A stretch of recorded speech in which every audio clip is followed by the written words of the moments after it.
The Louvre Museum is being closed for the day following a heist this morning. In a world full of crypto scams and AI startups, it is so refreshing to see somebody get to work with their own two hands and make money the old-fashioned way. If you manage to break into the world's most famous museum, steal hundreds of millions of dollars worth of jewelry with your Ocean's 11 mindset, escape on scooters as the wind hits your little French moustache, and do all of this in under 7 minutes and not get caught, brother, whatever you took, keep it. You deserve it. With that much effort, you deserve to wear it out. You should be posing for the security camera on the way out. I said it once and I'll say it again. Heists are hot because what do you mean a group of men came together, coordinated an entire plan, and actually followed through and then pulled it off? And in the year 2025? Something just so sexy. These robbers are not going to sell a course on how to do this. They are masters of their craft, and we should take inspiration from them. So, 88 million euros worth of cultural heritage got stolen from the Louvre in Paris. And Gen Z, rather than condemning the crime, is praising the audacity, romanticizing the experience, and even expressing wishes to participate in something like this.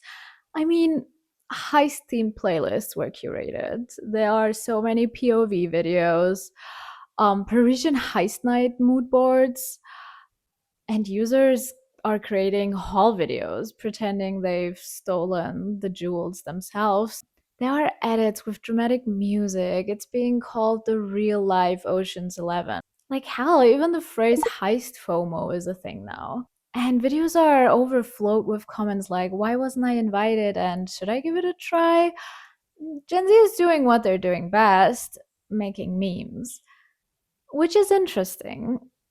And also entertaining, if I'm being honest. So in this video, I will be dissecting why Gen Z is reacting this way, how these reactions can be understood through multiple sociological, psychological, and economic theoretical frameworks that illuminate the intersection of unprecedented economic insecurity, political disillusionment, and the search for meaning in a contemporary society. And what happens when legitimate systems fail to provide security, meaning, or justice? Well, let's start dissecting, shall we? To understand Gen Z romanticizing a crime, we must first understand Gen Z's reality. Unlike previous generations, Gen Z faces unprecedented financial insecurity.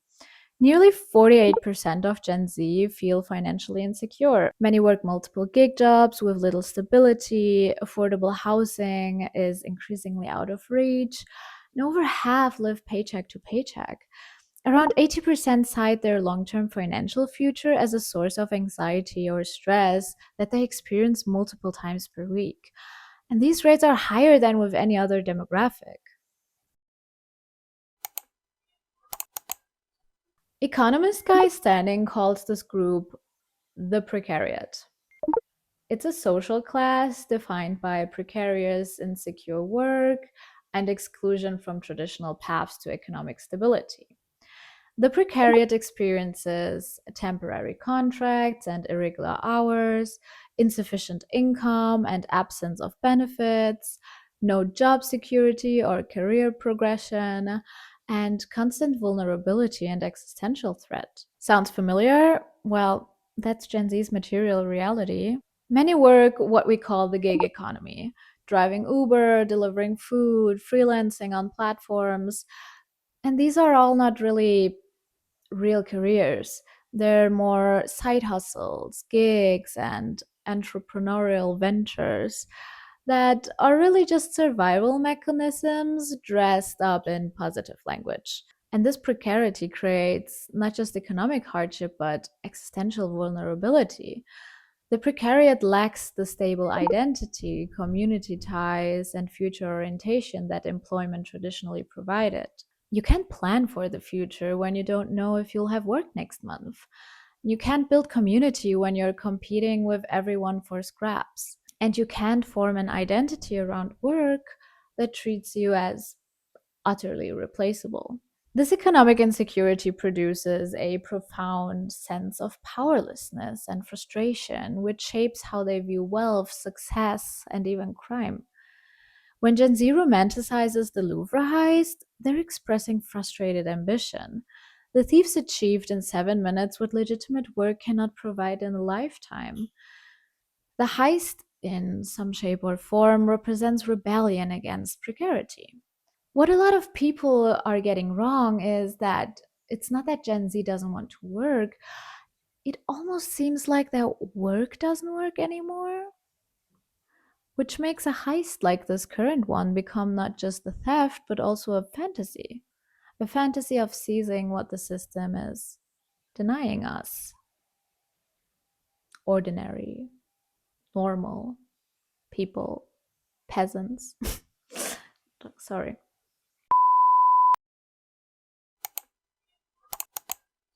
According to sociologist Robert K. Merton's strain theory, deviance occurs when society promotes cultural goals like wealth and success, while simultaneously restricting legitimate means to achieve them.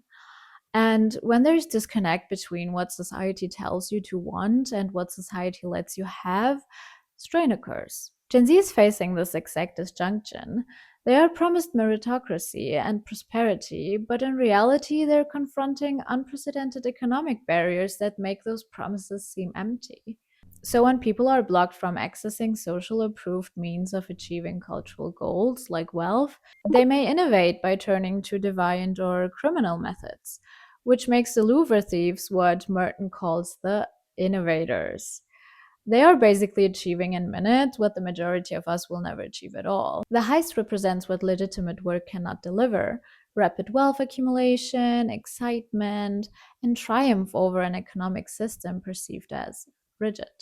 When the legitimate path to success is blocked, when you can work multiple jobs and still not afford rent, when education leads to debt rather than opportunity, the innovator, aka the thieves, becomes a hero. The criminal who seizes wealth appears more rational than the conformist who keeps playing a rigid game. As is usually the case, theories build on each other, and Merton was building on an even older idea: Emil Durkheim's concept of anomie, a state where social norms lose their regulatory power, leaving individuals feeling aimless and disconnected. Durkheim observed that a state of normlessness occurs when societal rules break down under rapid change. And Gen Z is experiencing anomie as traditional life pathways collapse and institutions lose legitimacy. Political disillusionment and economic instability weaken the moral fabric that once condemned crimes like theft. From this perspective, condemning the heist becomes difficult when laws seem to protect elite interests instead of justice. The collective conscience that once bound society through shared values weakens, replaced by individualistic survival strategies. The social contract is basically broken. You were told, get good grades, go to college, work hard, then you buy a house, then you retire comfortably. But the reality shows that college costs have tripled while graduate earnings have stagnated. Housing prices have made home ownership a fantasy for most. Retirement seems like a joke when you're drowning in student debt, and jobs are precarious, benefits are rare, and loyalty means nothing these days. When institutions fail to provide security or justice, the moral prohibitions against crime weaken. And when legitimate institutions lack legitimacy, why should the laws they enforce command respect? The Louvre thieves violated the law, sure, but to a generation experiencing anomie, these laws lack moral authority. They protect wealth concentrated among elites while Gen Z is struggling with basic survival. The jewels belong to the state, an institution Gen Z perceives as serving elite interests rather than public good. Beyond economics, psychological traits play a role too. Gen Z exhibits high sensation seeking, a craving for thrill, novelty, and adventure. Simultaneously, they experience chronic boredom and meaninglessness in repetitive and unfulfilling precarious work. They scroll endlessly and work on tasks that feel pointless. They live vicariously through social media, consuming crime content and thrill narratives. The Louvre heist has been spectacularized, a live event turned into content, memes, and performances. This transforms the crime from a moral breach into entertainment.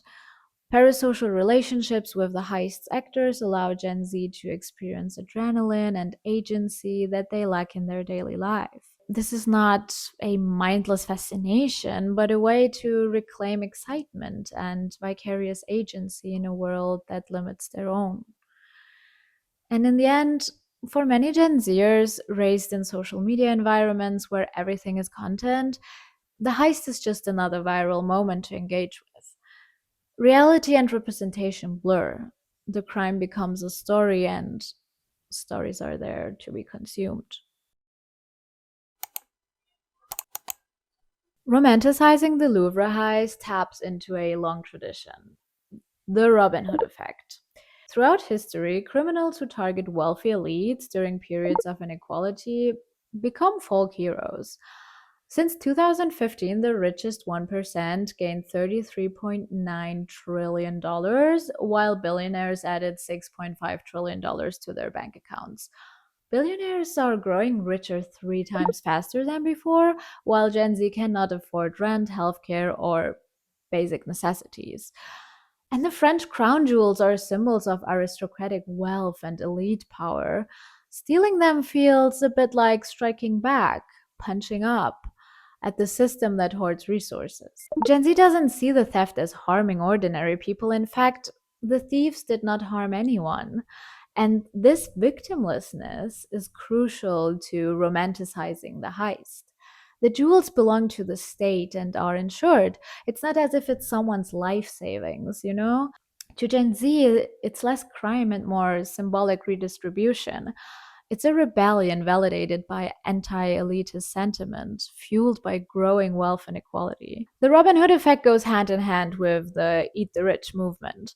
Once a cry of the French Revolution, it resurged among Gen Z as a rejection of a system where billionaires grow richer while many go barely having their basic needs met. This reflects an emerging class consciousness, an awareness among Gen Z that systemic inequality is not natural or deserved, but constructed and maintained by elites.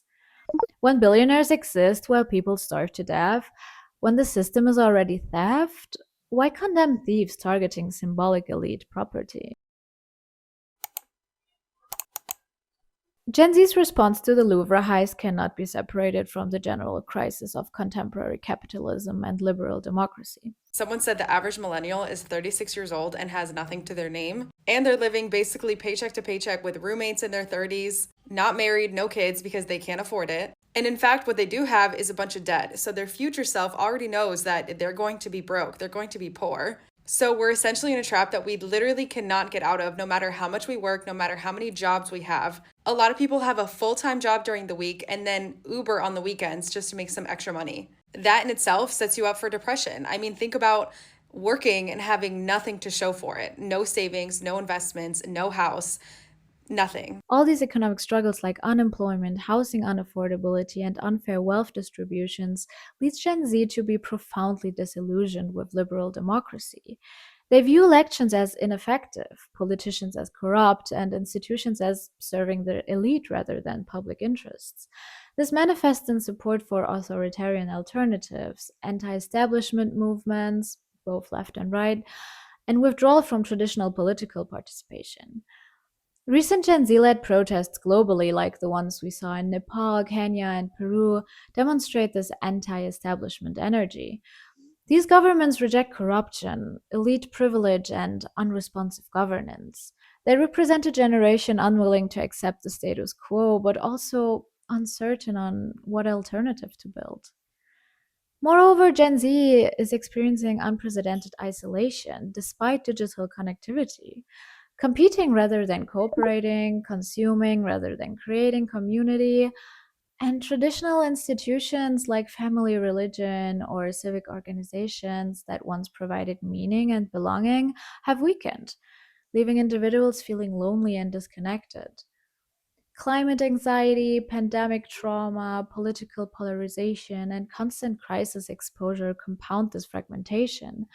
Gen Z has never really experienced political or economic stability. Their entire formative period involved financial crashes, polarization, democratic backsliding, and looming environmental and health catastrophes. So, is Gen Z a generation without values? In my opinion, Gen Z is not a generation without values. It is a generation, though, whose values have been systematically undermined by systems that promised security but delivered insecurity instead.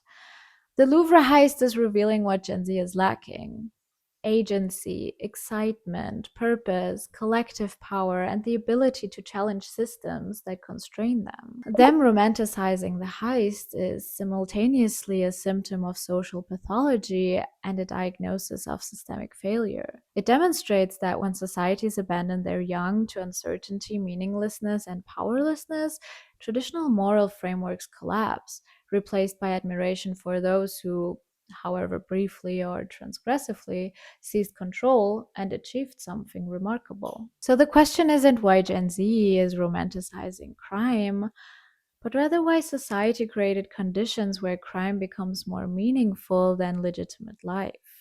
Or maybe it's just that Gen Z's coping mechanism is to be unserious. Thank you so much for watching this video. I appreciate it so much. And in the next video, I will be dissecting the question of if we as a society are living a human zoocosis or not. See you in the next video. Bye.